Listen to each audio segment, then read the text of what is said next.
दोस्तों, मेरा नाम शिल्पा है और मैं मेरठ की रहने वाली हूँ। मेरी शादी को अभी 10 महीने ही हुए हैं। मेरे पति आदित्य एक टेक्सटाइल कंपनी में काम करते हैं और मुंबई में रहते हैं। वे महीने में मुश्किल से 1 हफ्ते के लिए ही घर पर आ पाते हैं। हमारे घर में मेरी सास ससुर, मेरी ननद सोनाली और अब हाल ही में आया एक किराएदार अमित भी है। शादी के बाद अकेलेपन की आदत बनाना आसान नहीं था। आदित्य का दूर रहना कभी कभी बेचैन कर देता था। ऐसे में मैंने ज्यादातर समय सोनाली के साथ बिताना शुरू कर दिया। हम दोनों एक ही कमरे में सोते, बातें करते और एक दूसरे का सहारा बनते।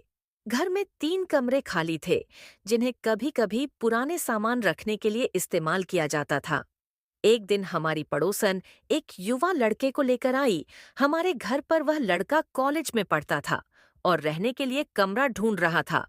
उसका नाम था अमित। वह बेहद शांत, संयमी और देखने में बहुत आकर्षक लगता था। उसके बाद मेरी सास ने उसे एक कमरा दे दिया। धीरे धीरे वह घर का हिस्सा सा बन गया। वह हमारे बाथरूम को इस्तेमाल करता, रसोई से खाना ले जाता और कई बार हमसे बातें भी करता। एक दिन उसकी गैस खत्म हो गई थी तो मैं उसके लिए खाना ले जाकर उसके कमरे में दे दी। वह हंसकर बोला, भाभी, आप बहुत अच्छा खाना बनाती हैं।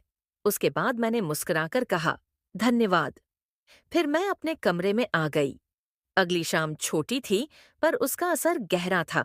उस रात मैंने पहली बार महसूस किया कि मैं किसी अनकहे आकर्षण में फंसने लगी हूँ। लेकिन मैं जानती थी कि मेरे कदमों की आवाज अब सिर्फ घर में नहीं, किसी की नजरों में भी दर्ज होने लगी है।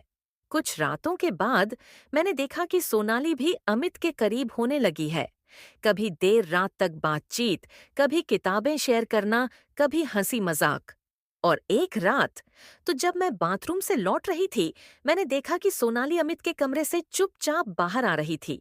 मैं चौंकी, लेकिन मैं चुप रही। शायद क्योंकि मैं खुद उस मोड़ पर खड़ी थी जहां मेरा मन मेरी मर्यादा से सवाल कर रहा था। कुछ रातों बाद मैं खुद भी अमित के पास जा पहुंची।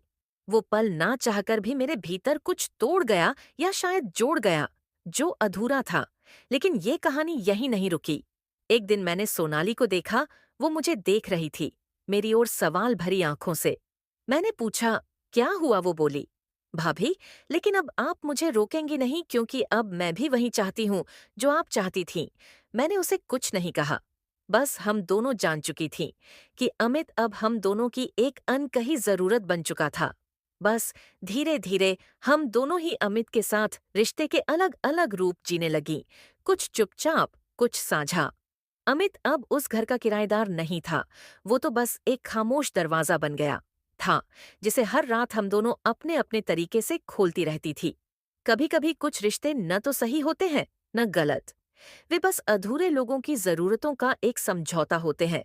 लेकिन हाँ, हर समझौता हमेशा सस्ता नहीं होता।